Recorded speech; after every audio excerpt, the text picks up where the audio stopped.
En fait, la liberté, je pense qu'on se méprend un peu sur ce que ça veut dire. La plupart des gens pensent que être libre, c'est être libre d'eux, tu vois, être libre de se lever à l'heure que tu veux, de porter les vêtements que tu veux, de faire ce que tu veux de tes journées, de rapporter à personne. C'est vrai, ça en fait partie. Mais pour moi, la liberté, c'est aussi autre chose. C'est être libéré d'eux, tu vois. C'est être libéré de la colère, du jugement des autres, du stress, etc.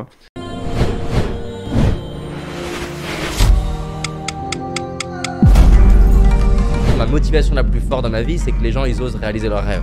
Je veux déclencher une révolution en remettant la méritocratie au cœur de notre société. Donc, si tu as envie de faire changer les choses, je pense que ça doit passer par l'entrepreneuriat. Quoi que tu dises, quelle que soit la phrase que tu dis, il y a un mec qui n'est pas d'accord. Salut les amis, c'est Valorant, on se retrouve pour une nouvelle interview sur le Crayon Business. Je suis aujourd'hui Ulysse Lubin et je suis en train de relever 100 challenges à travers le monde pour dépasser mes barrières mentales. Dans ce documentaire, nous allons nous enfoncer dans la jungle au beau milieu du Costa Rica pour nous confronter à l'inconfort et à nos peurs. Ça m'avait beaucoup interpellé et j'aimerais qu'on parle plus globalement aussi du fait d'être un nomade digital parce que c'est aujourd'hui un peu ce que tu es d'une certaine manière, pas que, mais aujourd'hui cette logique de pouvoir vivre grâce à Internet partout à travers le monde et en voyageant, qu'est-ce qui t'a donné envie, toi, de passer à une vie comme ça? Parce que c'est comme une vie atypique. Ouais, moi j'étais à Paris avant, je bossais dans une start-up, 10 heures par jour, et j'avais déménagé à Paris parce que j'avais planté une boîte, j'avais plus de sous, et en gros je suis monté à Paris parce qu'on m'avait offert un job, etc. Et je pense que j'avais fait cette erreur d'adapter mon lifestyle à mon business, tu vois, j'ai déménagé pour aller travailler dans cette boîte qui allait faire ça. Et après une longue introspection, parce que je me sentais pas spécialement ni à ma place, ni en train de faire quelque chose d'important, ni pour moi, ni pour les autres, je me suis demandé comment je pouvais faire l'inverse, c'est-à-dire créer un business autour du lifestyle que je désirais. Et donc la première étape, c'est de comprendre quelle est la vie que je désire mener, donc introspection. Et je te passe les détails, mais en gros, la conclusion de tout ça, c'était que je voulais explorer de nouvelles idées, de nouvelles disciplines, de nouveaux lieux, partager mes découvertes, voyager. J'avais déjà cette culture du voyage, j'avais envie d'explorer le monde. Et de fil en aiguille, quand j'ai recollé un peu tous les morceaux du puzzle, ça a donné 100 challenges à travers le monde, quoi. C'est super intéressant et puis je trouve que tu réinventes un peu aussi les codes du nomade digital qui avaient souvent été mis en place dans le marketing web, qui était la première vague en gros des gens qui vivaient pas forcément en France mais sur des publics francophones. Comment on vit, en fait, comment on construit même plus globalement une vie autour de ce qu'on veut faire, un business autour de la vie qu'on veut mener? Parce que c'est aussi un challenge. On peut se dire, moi j'ai envie de mener telle vie, mais comment je réussis à monétiser tout ça? Carrément. Alors je vais pas parler des business que je connais pas, je vais peut-être juste parler de ce que moi j'ai fait, parce que en fait c'est hyper vaste, tu vois. Et tu parlais d'être digital nomade, il y a autant de digital nomades il y a autant de façons de vivre en tant que digital nomade qu'il y a des gens qui sont partis voyager et qui travaillent sur Internet. Tu as des mecs qui bossent dans un café 6 mois dans l'année, qui changent de ville, voilà, tous les 6 mois. Il y en a qui bougent tous les 15 jours. Il y a moi qui vagabonde de partout et qui est à moitié à poil dans la jungle, dans une rivière, puis qui me retrouve à la montagne. Et puis, on est ravis de t'accueillir à Paris et habillé. Ouais, et habillé. Non, mais tu vois, c'est hyper vaste. Et ce qui est cool, c'est que du coup, tout le monde peut se réinventer, tout le monde peut créer vraiment son truc, son système. T'es pas enfermé dans un modèle. Et voilà. Et moi, ce que j'ai fait, c'est que moi, je suis sur la création de contenu. Donc au début, tu te dis, comment est-ce que je vais gagner ma vie alors que j'ai pas d'abonnés? Et avant de créer vraiment un modèle économique autour de mon contenu, j'ai quand même testé pas mal de choses. J'avais testé des newsletters payantes, je vendais aussi mon temps, mon savoir-faire. Dans les premiers challenges, j'ai passé beaucoup de temps à essayer de comprendre les mécanismes du cerveau sur l'apprentissage, comment est-ce qu'on apprend rapidement. Parce que si l'école, en gros, nous a longuement dicté quoi apprendre, nous a très mal expliqué comment le faire. Et j'en avais sorti une conférence qui s'appelait Apprendre à apprendre, que je proposais en visio, tu vois, à des écoles, des entreprises.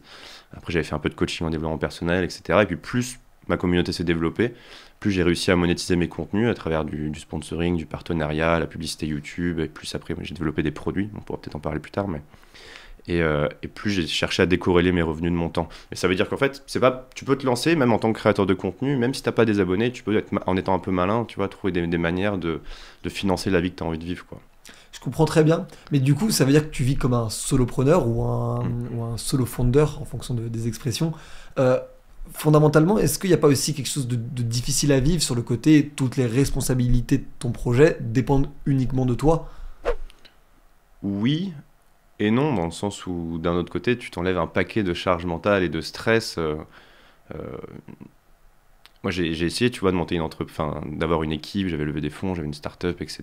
Et je trouvais que c'était très difficile, ça demande beaucoup de leadership, je pense que ça dépend de la personnalité, je pense que ça m'allait pas, en fait, tout simplement, d'utiliser les gens comme effet de levier. Et aujourd'hui, je suis beaucoup plus à l'aise à l'idée de contrôler tous les aspects de mon business. Ça veut pas dire que je travaille tout le temps tout seul, tu vois. On parlait un peu en off caméra, là, que j'avais lancé une petite série sur TikTok, bah, j'ai un monteur qui m'aide, je lui envoie les rushs, etc. Mais je garde, tu vois, 100% de mon indépendance, je prends toutes mes décisions tout seul, je me lève un matin, je me dis dans quel pays je vais aller, etc. Et ça me plaît bien parce que l'une de mes valeurs fondamentales, c'est la liberté. Je comprends, mais du coup, est-ce que cette liberté, qui est souvent en fait une des premières raisons pour lesquelles les entrepreneurs deviennent entrepreneurs, est-ce que dans le système qu'on a créé aujourd'hui, tu as l'impression qu'on bride aussi un peu cette liberté par des levées de fonds, par le fait d'être 1, 2, 3, 4, 5 associés, des grosses équipes? Ah, mais carrément, être entrepreneur, c'est... Enfin, quand tu montes une start-up, que tu pars lever des fonds, etc., t'es zéro libre. Tu rapportes à tellement de gens. Si toi, tu viens pas à 8 heures au bureau, pourquoi tes employés feraient le déplacement? Tu dois rapporter à tes visites, tu dois t'occuper de tes clients. Enfin, tu as 1 million de batailles à mener.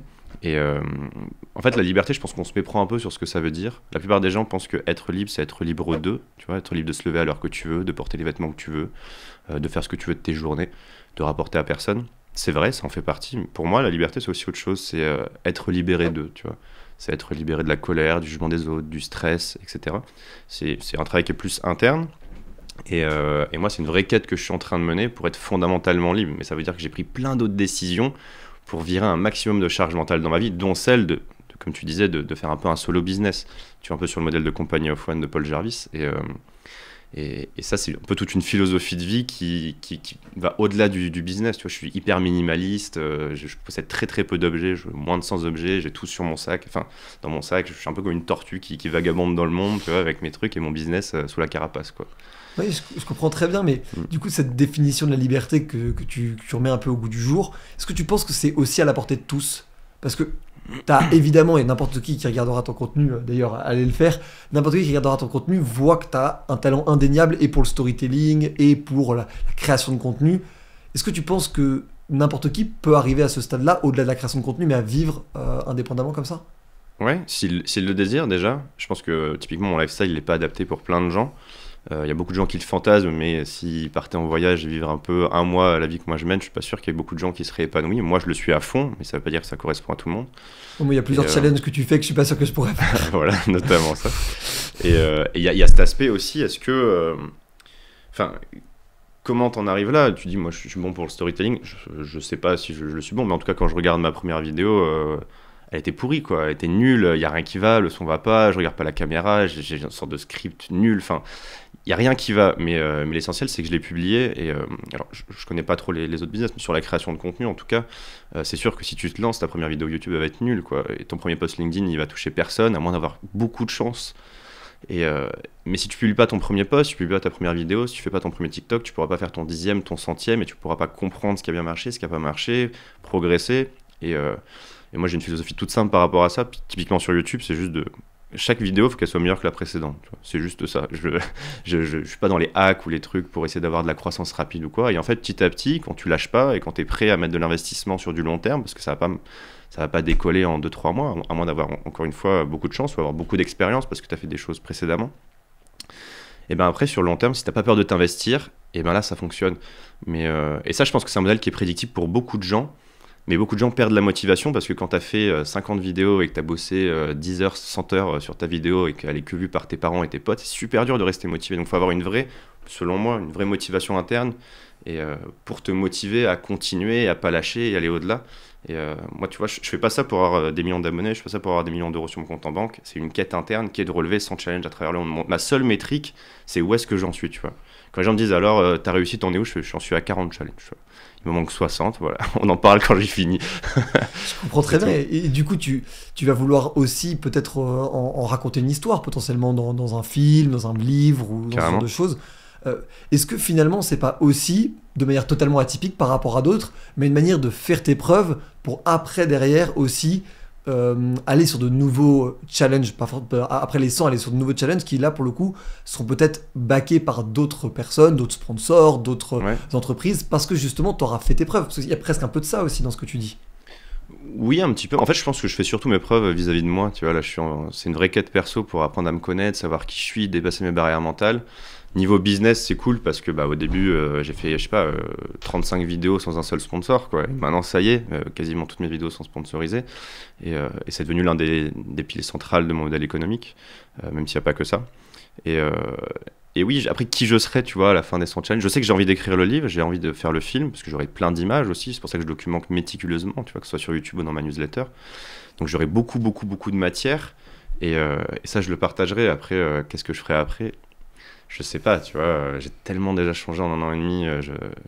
Qu'est-ce que dans 60 challenges, à quoi je penserais ? Aucune idée, quoi. Ouais, mais j'imagine que je continuerai d'explorer le monde, mais d'une certaine manière. Je vois très bien, et puis tu parles du coup de communauté, parce que c'est aussi ça que tu crées avec les vidéos que tu fais. Tu me disais que tu veux développer des produits. Dans quel but tu développes les produits ? Et en fait, est-ce que tu cherches surtout à faire des produits qui fit ta communauté ou parce que toi, c'est des trucs que tu utiliserais ? En fait, je cherche pas à développer des produits, c'est arrivé naturellement. Et ça, c'est un truc que j'ai compris là. Alors, j'ai été entrepreneur avant pendant 3 ans. Et pendant 3 ans, j'ai essayé de forcer le business. Et ça m'a pas bien réussi. Et là, cette fois, c'est la première fois où je fais un produit, donc je suis vraiment fier. Parce que ça a émergé naturellement de ma curiosité. En fait, je t'avais dit au début qu'avant de commencer mes 100 challenges à travers le monde, j'étais rentré en introspection. C'est un travail que j'ai fait pour moi d'abord, qui était assez structuré, j'ai tout documenté, je me suis retrouvé avec des centaines d'exercices, des centaines de questions à me poser, etc. Et je me suis dit, ok, je vais le noter quelque part. Et petit à petit, il y a des potes qui sont venus me voir, qui m'ont dit, mec, il s'est passé quoi dans ta tête pour que tu vrilles autant et que tu partes de ton bon CDI à Paris pour cette vie de explorateur ou de clown sur YouTube, ça dépend la perception des gens. Tu vois. On dirait Indiana Jones. Voilà, c'est ça. Et du coup, j'ai fini par leur faire... J'avais un drive, si tu veux, où je faisais des Google Docs par personne. Et tu vois, il y avait marqué introspection le nom d'un pote, introspection nom du pote numéro 2, etc. Et j'en avais 30 des trucs comme ça. Et au bout d'un moment, je me suis dit, ouais, il se passe quelque chose, tu vois. Là, il y a une forme de traction. Pour la première fois, c'est quelque chose qui me tombe dessus versus avant où j'essayais de vendre à tout prix à des gens des choses. Et j'ai fini par en faire un PDF de 30 pages. J'ai mis ça dans ma newsletter en mode, tu t'abonnes, tu vas recevoir le PDF. Et j'avais une petite communauté, tu vois, à l'époque, je sais pas, je devais avoir 1000 abonnés sur ma newsletter et j'ai plus de 600 ou 700 personnes qui sont allées voir ce PDF. Et je me suis dit, j'ai mis un lien traqué. Je me suis dit, ok, en fait, ça intéresse vraiment des gens. Je recevais plein de messages. Et à un moment donné, je me dis, ok, là, il y a peut-être un produit à faire. Là, c'est le côté plus entrepreneur qui a pris le relais. Et j'ai fini par faire un atelier introspection, qui est un programme de 40 jours pour apprendre à se connaître et reconnecter avec ses rêves. C'est un peu comme un calendrier de l'Avent où chaque jour tu ouvres ta petite case et tu as des exercices avec des ressources à explorer, des citations à méditer et surtout des questions à te poser. Et ça s'est fait hyper naturellement et maintenant ça se vend bien et c'est une forme de revenu complémentaire qui vient financer les challenges dont je suis hyper fier parce que j'ai pas eu l'impression de l'avoir forcé, tu vois. Oui, je comprends. Voilà. Tu as trouvé un vrai product market fit. En tout cas, ça correspond à mon projet et 2 surtout qui je suis. Tu sais, on parle souvent de product market fit, mais il y a un vrai founder product fit, tu vois. Est-ce que ce que tu fais, c'est vraiment lié à qui tu es, à ton histoire, à ce que tu as envie d'être et aujourd'hui, je suis content de ce produit-là et je suis pas dans une démarche de vouloir en faire d'autres, tu vois. Sauf s'il y a un truc qui émerge naturellement, on y réfléchira. Mais pour l'instant, je me contente de ça, ça me va très bien. Pareil, je cherche pas à faire... à me rajouter du stress et des charges mentales en générant plus d'argent, en faisant plus de produits, en gérant plus de clients, tu vois. Je comprends. Et tu parles de développement personnel et je trouve ça intéressant parce que tu réinventes un peu aussi les codes du développement personnel par ce que tu fais, parce que tu concentres les choses énormément sur l'individu, là où le développement personnel habituel le concentrait certes sur l'individu, mais énormément l'individu en rapport aux autres. Ouais. Il y avait énormément cette question de sociabilité dans le développement personnel, que ce soit de la séduction, que ce soit du charisme, que ce soit de l'entrepreneuriat, tout ça est en fait fondamentalement lié à autrui, tu vois. Ouais, c'est vrai, t'as raison. Est-ce que c'est pas aussi une forme d'évolution presque de société, en mode tu es peut-être toi-même quelqu'un qui a beaucoup consommé de développement personnel, moi je sais que c'est le cas en tout cas, et que du coup t'es peut-être en train de pousser le truc plus loin ou différemment parce que t'as eu des manquements. Ouais, alors moi j'adore l'idée du développement personnel, je trouve ça hyper sain. Dans l'idée de se développer personnellement, tu vois, la grande idée, je la trouve hyper bien. Mais je suis un peu fâché contre l'industrie du développement personnel parce que l'un de mes challenges, c'est notamment de résumer 100 livres. Je me suis amusé à résumer 100 livres de développement personnel, c'est le challenge numéro 2, donc au tout début. Et je crois que j'ai fait une overdose de développement personnel. Oui, 100 c'est beaucoup. Et en résumant tous ces livres, j'ai fini par comprendre un truc, c'est que 99% des livres avec 95% des livres, ils ont juste une grande idée qui est enrobée dans des tas d'exemples, etc. Et ils essaient de te vendre ça.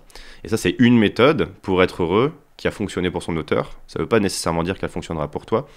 Et j'ai vu beaucoup de gens essayer, tu vois, se mettre, lire un livre et se dire, ok, je vais mettre mon réveil à 4h du matin, y arriver pendant une semaine, arrêter et se sentir comme des merdes, en mode, bah, le bonheur, c'est pas fait pour moi parce que j'y arrive pas. Morning, ouais. Tu vois, mais je prends cet exemple, mais il y en a plein d'autres. Ça fonctionne avec tous les livres de dev perso. Je l'ai fait moi-même 2 semaines. Je suis pas forcément tenu, mais ça m'avait pas déplu.